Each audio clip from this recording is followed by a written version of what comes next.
오늘은 그 사무엘상 27번째 시간으로 내 안에 사울이 깨어날 때라는 그런 제목으로 하나님 말씀을 같이 나누겠습니다.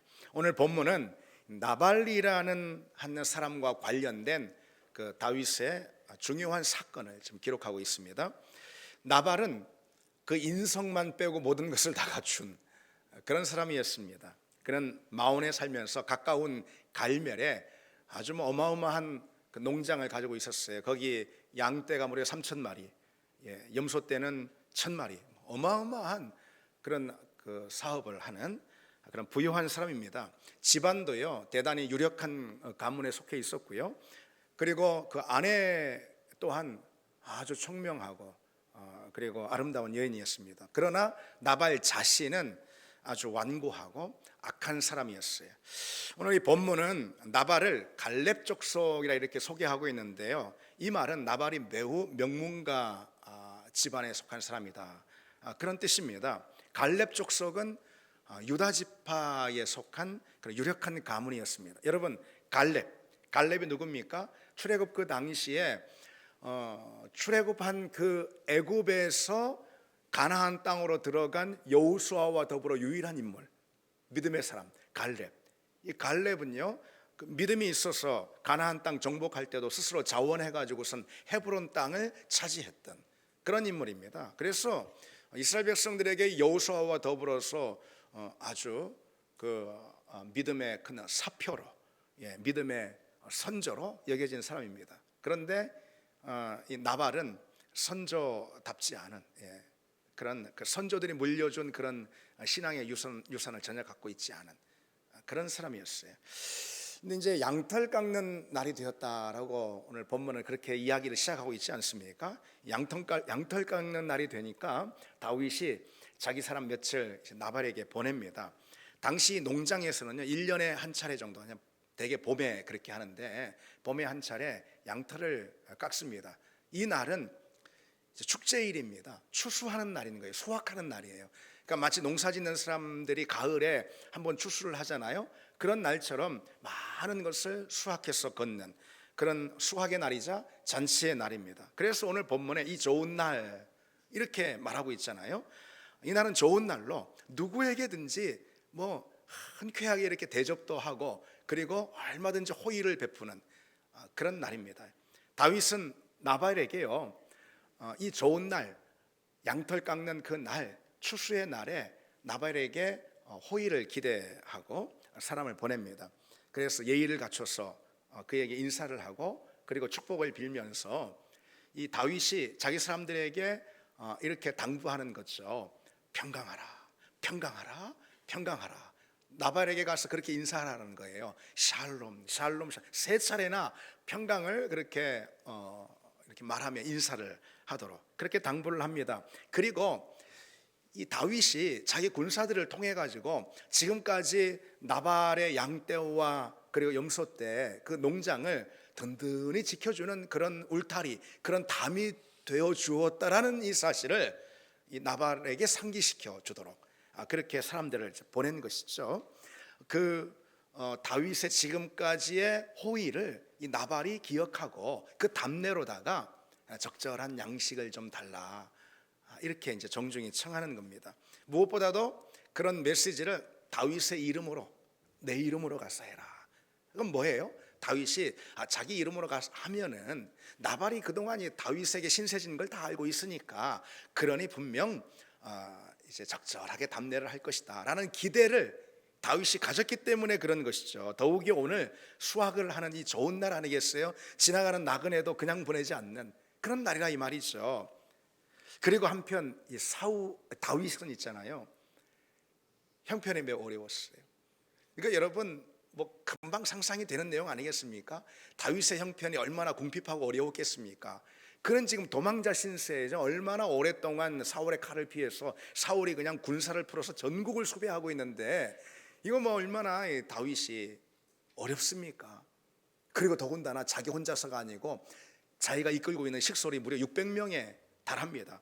그 많은 식솔들의 양식을 하루하루 구하는 일, 이것이 여러분 이 도망자 생활 가운데 결코 쉬운 일은 아니었잖아요. 그럼에도 불구하고 다윗은 자기 군사들이 600명이나 있었는데도 불구하고 무슨 그때 흔히 있었던 강도 때나 그런 도적 때처럼 그렇게 행하지 않았습니다. 농장을 운영하는 나발과 같은 사람이 이름이 좀 그래요. 예. 그래서 제 발음이 이 나발 같은 사람이 농장 운영하는 사람들이 주변에 많이 있다 이 말이죠. 그럼에도 불구하고 그 누구도 이 다윗이 위협하는 그런 행위를 하지 않았다 이 말이죠. 단지 그들에게 든든한 울타리와 담이 되어주고 그런 것에 대한 어떤 호의, 그런 담내, 그것을 좀 기대했을 뿐입니다. 이 고대 유목사회, 특히 중동 지역의 유목사회는요, 이 나그네와 객을 환대하는 일이 아주 중요한 어떤 삶의 기본처럼 그렇게 여겨졌습니다. 지금도 그렇습니다. 지금도요. 나그네에게 적절한 어떤 대접, 환대, 그리고 또 음식을 제공하는 그런 일들, 이런 것들을 하지 않는 것은요, 그거는 이 당시 사회 의식에서 대단한 일탈이자 그건 마치 적대 행위를 하는 것처럼 그렇게 받아들여졌습니다. 그러기에 다윗은 그동안 이제 얼마나 나발에게 이제 호의를 베풀었어요. 그러니까 나발이 양털을 깎는 이 잔칫날에 분명 나를 선대하리라 이렇게 믿었던 것이죠. 그리고 수하에 600명이나 있었지만은 사람들 건장한 이 군사들 막 보내면은 나발이 긴장하고 위협을 느끼지 않겠어요. 그러니까 10명만 딱 뽑아가지고 그 사람들만 이제 보내는 거예요. 그리고 지금까지 다윗에게 신세를 좀 졌으니까, 그러니까 이웃으로서 책임을 좀 이행해 주시라, 이런 이제 부탁을 정중하게 하게 된 것이죠. 그런데 오늘 본문에 어떻게 되어 있습니까? 그 말을 이제 나발이 듣자 나발이 어떻게 반응합니까? 그런 다윗의 청을 이런지하에 거절해 버리잖아요. 아니, 좀 거절을 해도 완곡한 표현으로 거절할 수도 있는 거잖아요. 그런데 다윗의 사람들에게 아주 모욕적인 말을 막 하면서 수치 가운데 이들을 그냥 돌려보냅니다. 나발은요 아주 무례한 이였어요. 본문에 그의 이름이 나발이라, 그는 미련한 자라. 그 이름이 나발, 곧 그 뜻은 미련한 자라라고 말하고 있는 이 대목이 참 흥미롭습니다. 누가 자식을 낳고 그 이름을 나발, 그러니까 미련한 놈, 바보 같은 놈, 자식을 낳고 누가 그 이름을 그렇게 짓겠습니까? 아마도 이 나발이라는 이름은요, 그의 실제 이름이라기보다는 그의 인성, 그의 품성을 반영하는 그의 별명일 것이다, 이렇게 생각해 봅니다. 어쨌거나 나발은 그 이름대로 어리석은 그런 사람이에요. 다윗에게 매우 미련하게 굴었습니다. 그날은 양털 깎는 날이에요. 다 같이 먹고 마시고 이제 즐기는 그런 잔치요, 축제의 날입니다. 그래서 이 날은 지나가는 나그네도 그냥 보내지 않고요, 그를 붙들어서 대접을 하는 그런 날이에요. 그런데 지금까지 그처럼 많은 도움을 주니 다윗의 요구를 단번에 거절해 버리는 거죠. 나발은요, 이와 같은 자신의 어떤 인색함, 자신의 완고함, 이것이 나중에 어떤 결과를 자기 자신에 가져오는지 전혀 몰랐던 것이죠. 미련해서 그런 것이죠. 이름 그대로에. 나발은 그동안 다윗에게 많은 호의를 받았어요. 다윗 때문에 그가 양 한 마리도 잃지 않은 것이죠. 이때 당시에는 도적대들, 강도, 불량배들 어디에서든 출몰했기 때문에 양을 이렇게 양떼가 많은데 그걸 잃는 것은요, 그 일부를 빼앗기는 것은 다반사였어요. 그러나 다윗의 군사들이 든든한 담이 되어줬기 때문에 오늘 이처럼 이렇게 크게 수확을 하는 이런 즐거운 날이 있는 거 아니겠어요? 그럼에도 불구하고 나발은 뻔뻔스럽게 안면 몰수를 해버립니다. 도움을 받은 그것을 전혀 기억하지 않는 것이죠. 여러분, 그런데 우리를 한번 보십시오. 우리는 어떤가?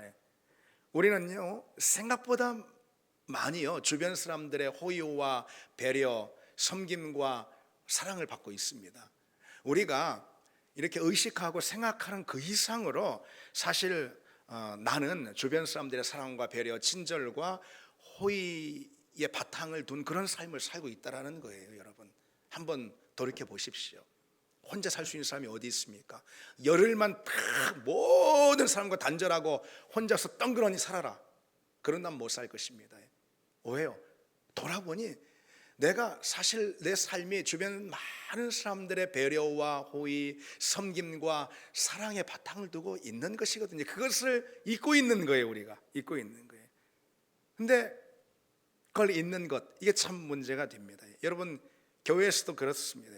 알게 모르게 우리는 많은 섬김과 사랑을 받습니다.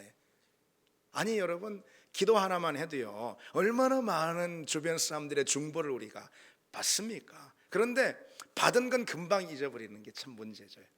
받은 거에 대해서는 그렇게 주목하지 않는 거예요. 자기 힘으로 자기 스스로 살고 있는 것이냐, 그래 생각하는 것입니다. 더 문제는요, 받은 사랑과 섬김은 그렇게 기억하지 않고선 그냥 맨날 섭섭한 것만 그렇게 많이 기억을 합니다. 섭섭한 것만 떠올라 맨날. 날 아껴주고 섬겨준 일은 기억하지 못하고 마음 상하게 하는 그 일만 떠오른단 말이죠. 여러분, 부모들이 속상한 때가 언제입니까? 뭐 여러분들이 다 부모이기도 한데 섭섭한 때가 언제입니까? 아니, 자식이 부모에 대한 사랑은 뭐 거의 기억하지 않고 사랑에 대한 기억은 별로 없고요. 맨날 부모한테 혼난 거, 야단 맞은 거, 상처받은 거, 섭섭한 거, 아쉬운 거, 아니 그거에 대해서만 토로를 할 때 자식들이 보통 그렇단 말이죠. 그럴 때 이제 부모 마음이 굉장히 속상하죠. 그래서야 되겠습니까? 반면에 내가 받은 건 그렇게 기억 못하면서 내가 베푼 것은 또 오래 기억하는 경향들이 있습니다. 우리는 밥 한 끼 사준 걸 뭐 1년 넘게 기억해. 그건 잊어버려야지. 뭐 특별하게 기억을 한다는 말이죠. 내가 뭔가를 준 것은. 그러나 그보다 더 큰 사랑과 섬김을 내가 받은 거에 대해서는 우리는 오래 기억을 못하는 그런 면들이 참 많이 있습니다. 사실 여러분, 그게 거꾸로 돼야 되는 거 아십니까? 거꾸로 돼야 되는 거예요. 우리는 베푼 것은 잊어야 합니다. 그래야 그 베푼 사랑이나 섬김이 하늘의 상으로 기록이 되는 거예요. 내 베푼 거 자꾸 기억하면 안 됩니다. 근데 반면에 내가 받은 거 있잖아요. 이것을 오래 기억해야 합니다. 나한테 뭔가를 베풀어준 그 상대는 뭐 그만 다 잊어버렸는데 그럼에도 나는 그것을 작은 거라 하더라도 오래 기억할 때, 여러분, 우리가 그런 사람이 될 때 누구에게서라도 우리는 그 사람의 사랑도 얻고 섬김도 받고 더 많이 그럴 수 있는 사랑받는 사람이 되는 것입니다. 우리가 언제 다른 사람의 사랑을 받고 타인의 섬김을 받을 수가 있을까요? 말씀드렸습니다. 받은 사랑을 오래 기억하는 거예요. 그 사람 다 잊어버렸어도 내가 그렇게 한 적 있어? 그래도 하루에 다 그걸 기억해 주는 것입니다. 반대로 내가 베푼 거, 아무리 크게 베푼 사랑과 섬김이라 하더라도 그걸 뭐 특별한 것을 기억하지 않고 그걸 잊는 것입니다. 그럴 때 우리가 베푼 그 섬김이나 사랑은 하늘의 상급으로 기록이 되는 것이죠. 우리는 그런 사람들로 부름을 받았습니다. 여러분, 다시 본문을 보시면은 나발이요, 다윗의 요청에 대해서 아주 단박에 거절을 해버리죠. 그런데 그렇게 거절한 이유는 단지 그동안의 다윗의 호의, 이것을 가벼이 여겨서 때문만은 아닙니다. 이 나발은요, 아예 다윗을 인정하지 않아요. 다윗을 인정하지 않아요. 그래서 다윗을 향해서 뭐라고 말하죠? 다윗은 누구며 이새의 아들은 누구냐? 이렇게. 다윗이 누군데? 아니 여러분, 다윗이 누군지 모르겠습니까? 다윗이 골리앗을 쳐서 죽이고 지금 그리고 왕실의 사위이기도 하잖아요. 이스라엘 백성들 가운데 다윗을 모르는 사람이 누가 있을까요? 나발도 다윗을 알아요. 다만 빈정거리는 거예요. 다윗이 누구야? 빈정거리는 거예요. 다윗을 무시하고 인정하지 않는 것입니다. 나아가 다윗을 모욕해버리죠. 요즘에 각기 주인에게서 억지로 떠나는 종이 많도다, 그렇게 말하잖아요. 마치 다윗을 노예 취급하면서 왕 사울을 떠나서 사울을 반역한 그런 반역자 취급을 하고 있습니다. 요즘 주인을 버리는 종이 많다던데 아이발이 다윗이 그런 종자 아니야? 뭐 그런처럼 말이죠. 그렇게 말이죠. 모욕을 하는 것이죠. 아니 여러분, 양식을 좀 얻으러 좀 왔으면은 아니 완곡하게 완곡한 말로 그냥 거절하고 돌려보내든지 말이지. 뭐 이렇게까지 모욕을 다 줄 필요가 있겠습니까? 나발이요, 우리 식으로 표현하자면은 나불나불 하다가 나중에 안 좋은 최후를 맞습니다. 짐작해 보건대 그 이유만 있는 것은 아니고요. 나발이 그러니까 단순히 미련해서만 그런 것은 아니고요. 이 정치적인 득실과 손익을 계산했던 것이 틀림없습니다. 예. 그래서 사울의 편에 선 거예요. 이 나발의 농장이 어디 있다고 그랬죠? 갈멜에 있다고 그랬잖아요. 이 갈멜은요, 사울하고도 긴밀하게 연관이 되어 있는 그런 성읍이거든요.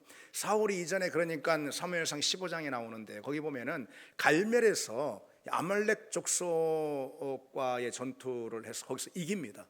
그래서 큰 승리를 거두고 거기에 자기 이름으로 기념비를 갈멜에 세우거든요.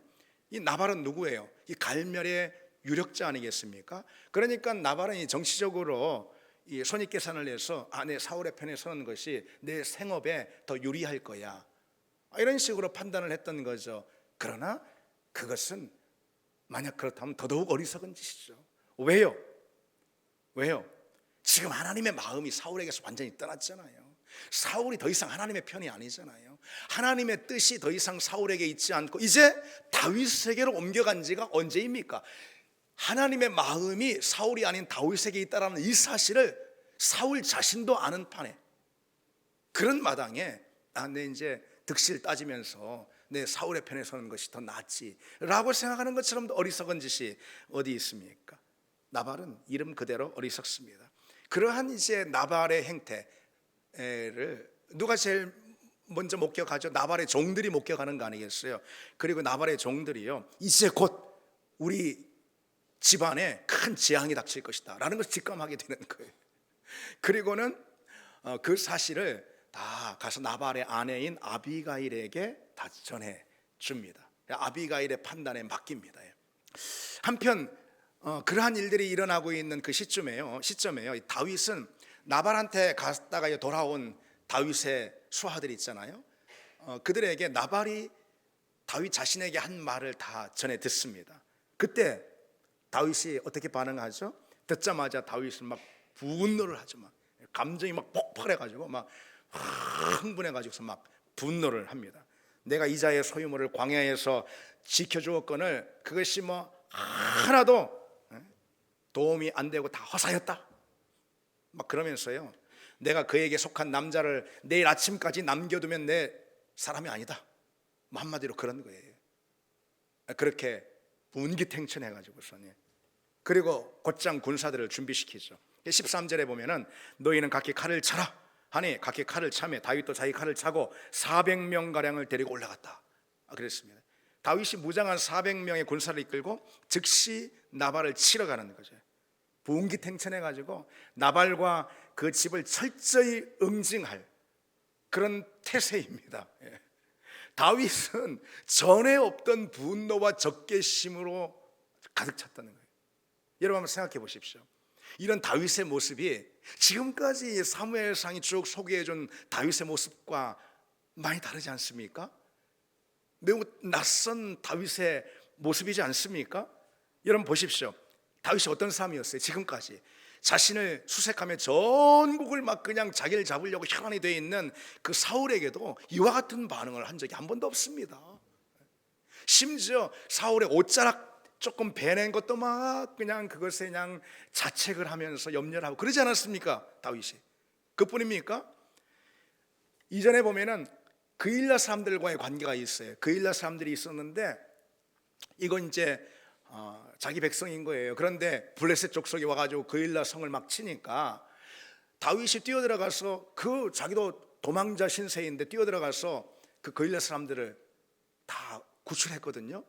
그런데 그일라 사람들이 나중에요 아주 이기적이고 몰인정하게 다윗을 사울에게 내주려고 합니다. 그래서 사울이 급하게 그 그일라 성을 빠져나오는 그런 일도 있었죠. 그럼에도 불구하고 그때 그일라 사람들에게 다윗이 뭐 이런 반응을 하진 않았습니다. 그리고 10 사람들과의 관계도 있었죠. 다윗이 그 지역에 몰래 은밀히 숨어 들어갔는데 10 사람들이 그것을 사울 왕한테 밀고 해버린 거예요. 그럼에도 불구하고 다윗은요 그 사람들에게 응징하지 않았습니다. 그런데 오늘 다윗의 모습 보십시오. 전혀 다른 다윗의 모습이 나옵니다. 왜 이런 모습이 나올까? 쫓기는 삶 때문에 너무 지치고 너무 긴장한 탓일까?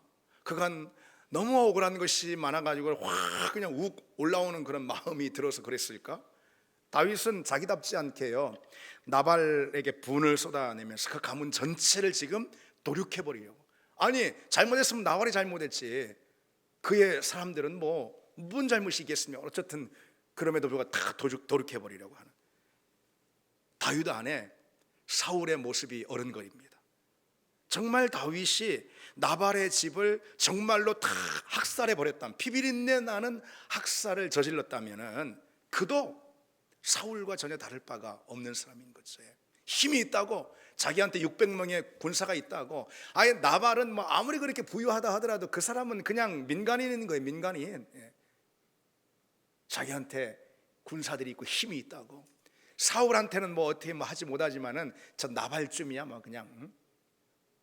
이런 마음이 들었다면은 다윗 역시 사울과 다를 바가 무엇이 있냐는 것이죠. 다윗은 지금 그 마음의 상태, 그 믿음의 상태가 아주 좋지 않아요. 아주 좋지 않습니다.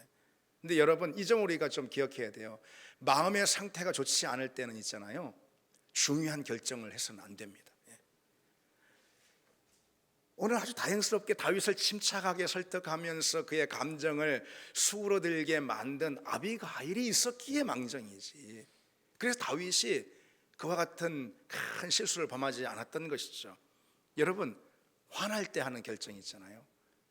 화날 때, 그때 뭔가 결정하는 거, 속상할 때 하는 결정, 섭섭하고 억울할 때 하는 그런 결정 있죠. 이건 늘 조심해야 합니다. 아니, 그런 때는 아예 어떤 결정도 중요한 거라면 하지 말아야 합니다. 하지 말아야 합니다. 마음이 날카롭고 속상하고 화가 날 때 우리가 어떤 결정을 하면은요, 어떤 선택을 하면은 그거는 나중에 큰 후회를 하게 되고 심지어 큰 화를 당할 수도 있다는, 우리는 마음이 평안할 때, 우리 안에 믿음이 스며들어 올 때, 그때 우리는 모든 결정을 해야 하는 겁니다. 다윗은 지금 그 마음의 상태가 아주 좋지 않습니다. 그런데 실은 누구나 그럴 때가 다 있는 것이죠. 누구나 그렇습니다. 항상 좋지만은 않은 거잖아요. 바로 그게 우리의 약점인 거예요.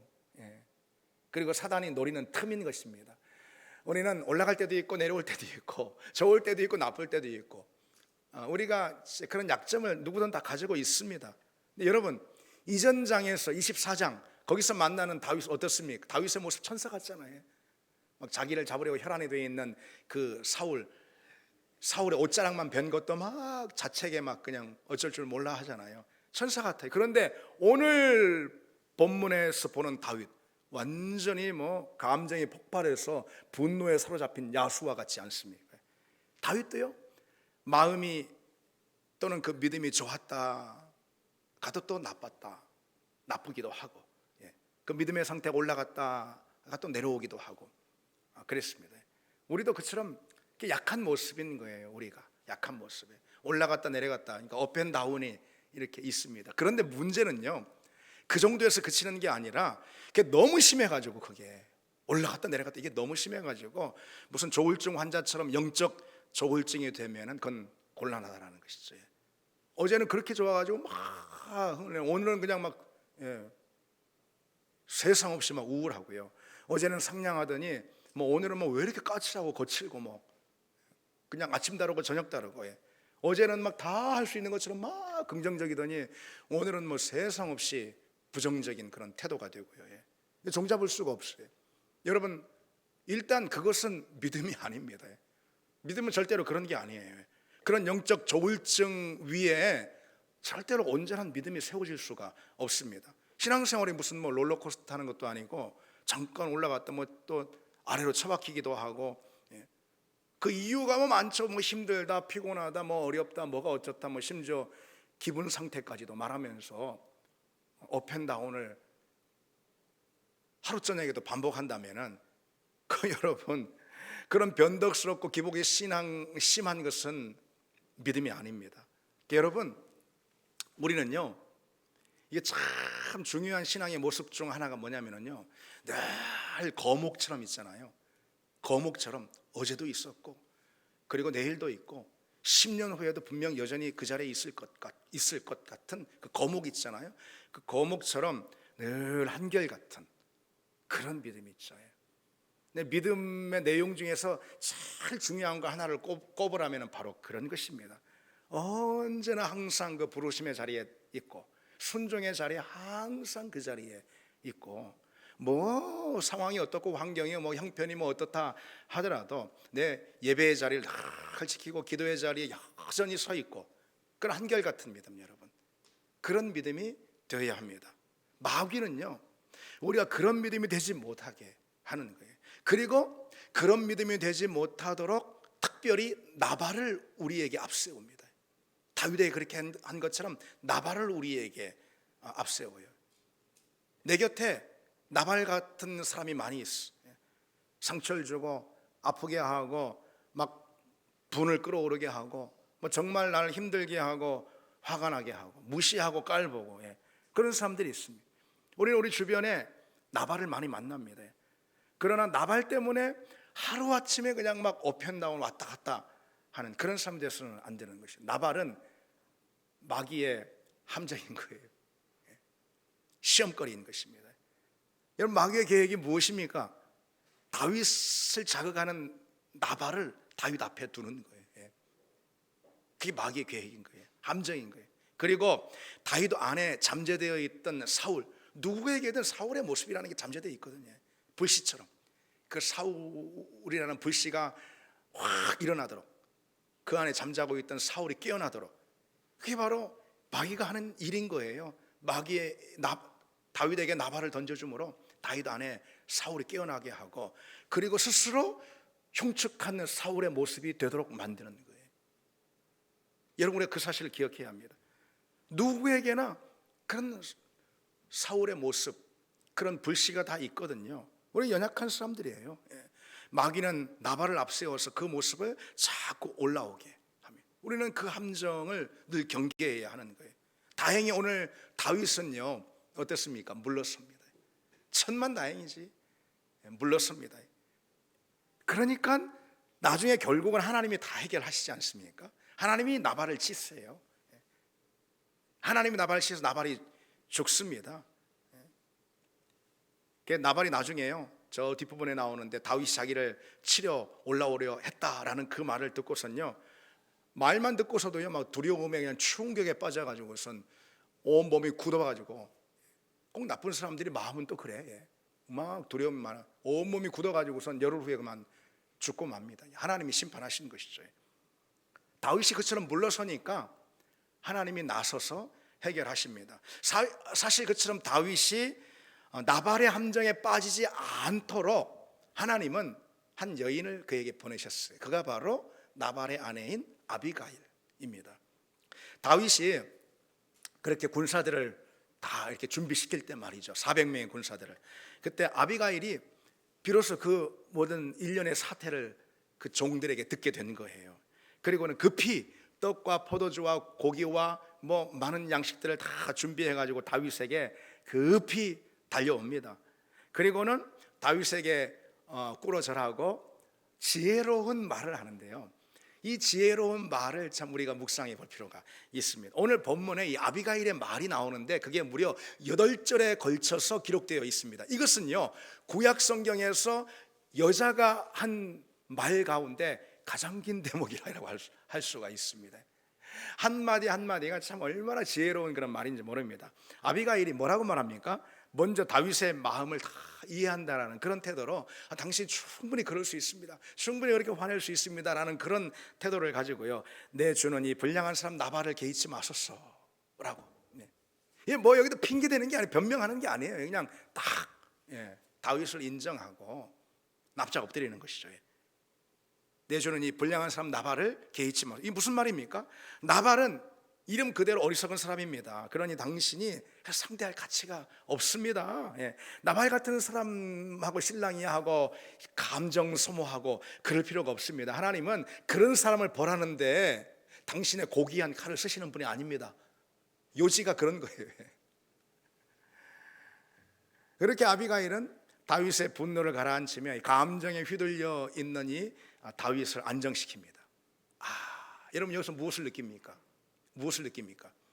누군가의 분노를 가라앉히고 어떤 감정이든 부정적인 감정이 확 사로잡혀 있는 그 사람을 그 감정에서 자유하게 하고, 그래서 결국은 그 사람으로 하여금 죄를 면하게 만드는 그 사람 있죠. 하나님 그런 사람을 기뻐하십니다. 우리가 그런 사람이 돼야 한다는 것이죠. 근데 거꾸로가 있어. 거꾸로 그 누군가 안에 있는 분노의 감정을 확 끌어올려서 그걸 막 복돋아 가지고선 그 상하고 부정적인 감정의 피해자가 되도록 만드는 그런 사람이 또 있을 수가 있다는 거예요. 여러분 어떤 사람입니까? 우리는 어떤 사람입니까? 아니, 우리는 어떤 사람들로 부름을 받았을까요? 가만 보면은 화를 내고 섭섭해하고 미워하고 갈등하는 그런 자리 가운데 기름을 끼얹는 사람이 있어요. 같이 막 수군거리며, 그리고 서로 불화하는 그 갈등에 기생하는 그런 사람이 있다 이 말이죠. 그래서 공동체 안에 갈등이 계속 증폭이 되고 미움이 깊어지고 다툼이 확산되게 만드는 그런 사람이 있어요. 여러분, 그게 가정이든 교회든 뭐 직장이든 다 좋아요. 어느 공동체든 문제 없는 데는 것은 없어요. 문제가 다 있어요. 그러나 더 문제는 뭔지 아십니까? 그 문제의 불씨라도 있으면은 그것을 더 증폭시키고 확산시키는 그런 사람이 더 큰 문제라는 것이죠. 여러분, 우리는 누구입니까? 나는 누구입니까? 화평의 사람들로 우리를 불러주셨는 줄 믿습니다. 갈등이 있는 곳에 우리는 화해자가 되어야 하는 것이고요, 미움과 분노가 있는 곳에 우리는 조정자와 중재자로 우리는 부름을 받았다라는 것이죠. 하나님이 나의 하나님이 되시고 내가 예수 그리스도 십자가의 놀라운 은혜와 긍휼을 받은 사람이라면, 여러분, 아무리 큰 갈등과 아무리 큰 다툼이 있는 그 자리라 하더라도 우리는 충분하고 넉넉한 화해자, 화목해 하는 사람이 될 수 있을 줄 믿습니다. 그게 하나님이 우리에게 주신 권세인 거예요. 그것이. 여러분 교회를 보십시오. 어디든 갈등이 있고 불화가 있습니다. 그러지 않은 교회 하나도 없어요. 10명 모여도 그렇고 1000명 모여도 그렇습니다. 미움과 다툼이 다 있기도 합니다. 그 중에 섭섭해하는 사람이 있고요, 그 중에 마음 상해하는 사람이 있습니다. 좋아하는 사람이 있고 자기 자랑하는 사람이 있으면 또 한편에는 섭섭해하고 마음 상하는 사람이 다 있다 이 말이에요. 그거 없는 교회는 죽은 교회예요. 죽은 교회. 여러분, 우리가 11시 반 예배 딱 맞게 여기 와가지고선 1시 예배 끝나면 그냥 그대로 1분도 안 있고 흩어져 버리면은 그런 문제 하나도 없어요. 그래 여러분, 그건 교회가 아니잖아요. 우리는 함께 늘 모입니다. 함께 마주합니다. 함께 식사합니다. 함께 일합니다. 함께 하나님의 뜻과 일들을 이뤄 나갑니다. 다시 말해 함께 삽니다. 우리는. 그러니 그 안에 갈등이라는 것이 있다라는 건 절대 문제가 아니라는, 그 자체로 문제가 아니라는 거예요. 그런데 중요한 것은 그것에 기름을 붓는 사람이 되어서는 안 됩니다. 서로 수근수근하며 그것을 증폭시키는 사람이 되어서는 안 된다는 거죠. 우리는 상한 감정을 가라앉히며 불화를 해소하고 그리고 갈등을 조정하는 그런 사람이 돼야 합니다. 그것이 우리의 부르심입니다. 그것이 우리의 부르심이에요. 아비가일은요, 그런 면에서 정말 지혜로운 화해자, 중재자였습니다. 말 한마디 한마디가 참 어쩜 그렇게 지혜로운지 오늘 그 8절을 다 살펴볼 수는 없습니다. 아비가일은 다윗의 마음을, 그 형편을 이해한다 말하면서요, 그러면서 다만 무죄한 피를 흘리지 말 것을 간곡히 요청하는데요, 31절을 보시면요, 내 주께서 무죄한 피를 흘리셨다든지 내 주께서 친히 보복하셨다든지 함으로 말미암아 슬퍼하실 것도 없고 내 주의 마음에 걸리는 것도 없으시리다. 이게 무슨 말이에요? 참 지혜로운 말이에요. 이게 무슨 말입니까 여러분? 이렇게 감정에 그냥 호 해가지고선 분노를 쏟아부어가지고서 전부 다 나발의 일족을 전부 다 멸문지화 시켜버리면은 지금 그냥 속 시원하고 좋을지 모르지만은 당신은 나중에 하나님의 위대한 일꾼이 될 사람 아닙니까? 당신이 그런 사람인데 나중에 오늘 일을 두고 사람들이 당신을 손가락질하고 당신을 욕할 때 그러지 않겠습니까? 그럴 때 당신 마음이 얼마나 슬프겠습니까? 당신한테 얼마나 거리낌이 되는 그런 일이겠습니까? 그렇게 말하는 거예요. 아비가일은요, 나발 같은 어리석은 사람에게 보복을 하는 그런 것은 다윗이 가진, 하나님이 그에게 주신 주신 대의와 명예를 스스로 손상시키는 일이라고 역설하고 있는 거예요. 한순간의 감정적인 충동으로 훗날 계속해서 무시한 피를 흘렸다라는 그러한 말을 듣는 것은 다윗 그 이름에 어울리지 않는 그런 불명예라는 것입니다. 그렇게 다윗을 설득하고 있어요. 이런 걸 보면은 거듭 말씀을 드리지만 아비가일은 참 지혜로운 여인입니다. 다윗을, 그리고 이게 보십시오, 말하는 걸 한번 보세요. 다윗을 축혀 세우면서, 겉으로는 축혀 세우면서 은근히 다윗을 질책하고 또 충고하고 있는 거예요. 이거. 예. 여러분, 상대의 잘못을 향해서도요, 참 이런 지혜가 우리에게 필요한 것 같아요. 그렇죠? 뭐 무작정 다 지적하는 건 다 할 수가 있어요. 예. 그런데 그런 지적을 받는다고, 그런 비판을 받는다고 그 사람 바뀝니까? 여러분이라면 바뀝니까? 안 바뀌어요. 예. 남편이 뭔가 좀 어긋났을 때 막 지적하면 바뀝니까? 안 바뀌어요. 예. 근데 겉으로는 다 이렇게 축혀 세워주면서, 잘한 것도 있으니까 축혀 세워주면서, 그러면서 은근히 할 말을 하는, 충고를 하는, 참 이런 지혜 말이죠. 받아들이지 않을 수가 없어요. 그러면 오늘 다윗의 입장이 꼭 그런 입장입니다. 아비가일의 이 지혜롭고 부드러운 설득과 충고로요, 다윗은 그가 잠시 잃어버린 그 순전한 마음, 여러분 지난 장에서만 봐도 다윗이 얼마나 순전한 마음을, 하나님의 마음을 가졌습니까? 근데 그걸 다윗이 잠시 잃은 거죠. 사단이 함정을 파놓은 거예요. 나발이라는 함정을. 근데 또 하나님이 그 즉시 아비가일을 또 보내신 거죠.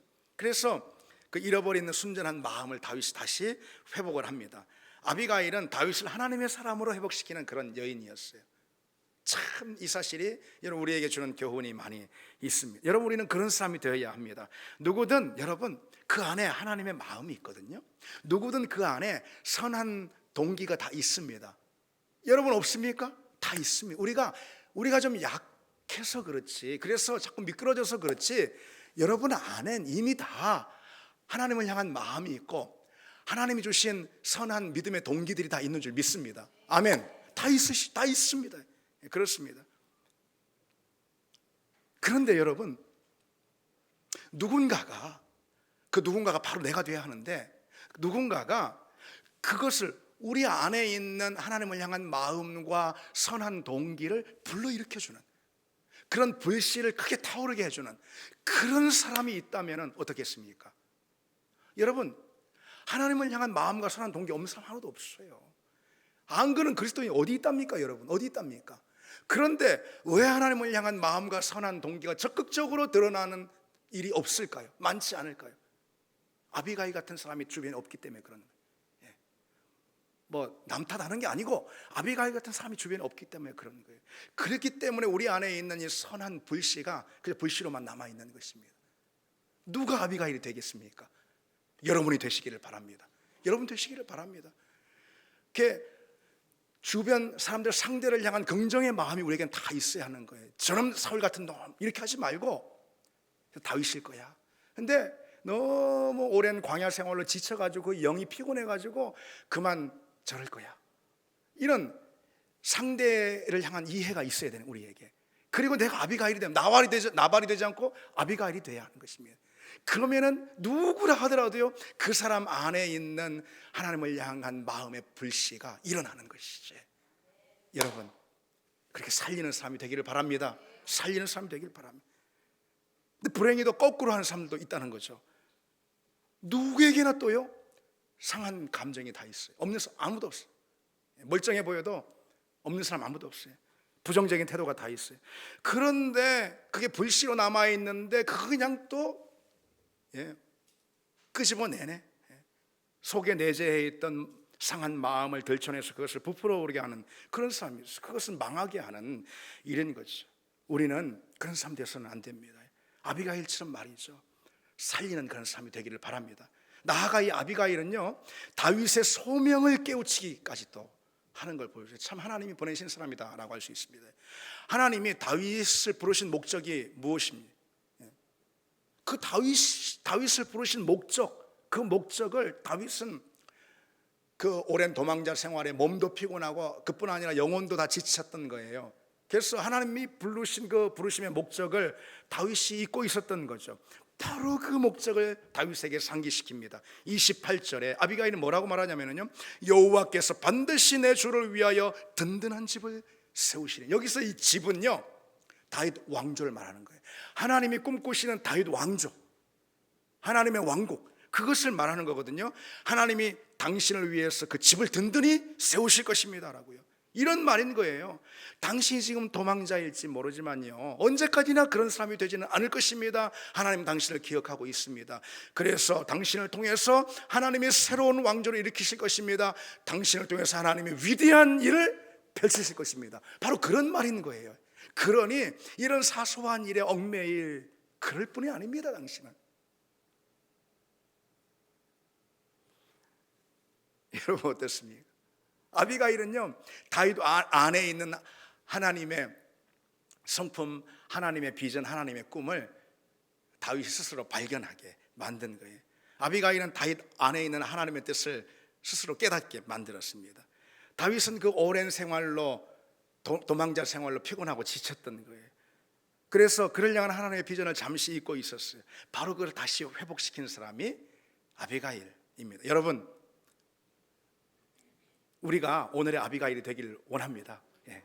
뭐 다른 말 다 그만두고 우리가 오늘의 아비가일이 되기를 원합니다. 사람들에게 하나님의 성품, 하나님의 비전, 하나님의 꿈을 사람들에게 그걸 상기시키고 또 끌어내고 또 회복시켜주는, 모두에게 그게 있거든요. 그걸 회복시켜주는 그런 오늘의 아비가일이 다 되기를 바랍니다. 이제 말씀 맺겠습니다. 내 안에 사울이 있어요. 누구에게든. 마귀는 나발을 앞세워서 내 안에 있는 사울을 끄집어냅니다. 우리는 그 함정, 그 시험에 넘어지지 말아야 합니다. 한편 오늘의 아비가일이 우리는 다 되었어요. 내 주변 사람들 안에 있는 하나님의 소명과 하나님의 뜻을 회복시키는 그런 은사를 가진 주의 종들이 다 되기를 바랍니다. 우리 같이 이 찬양 드리겠습니다.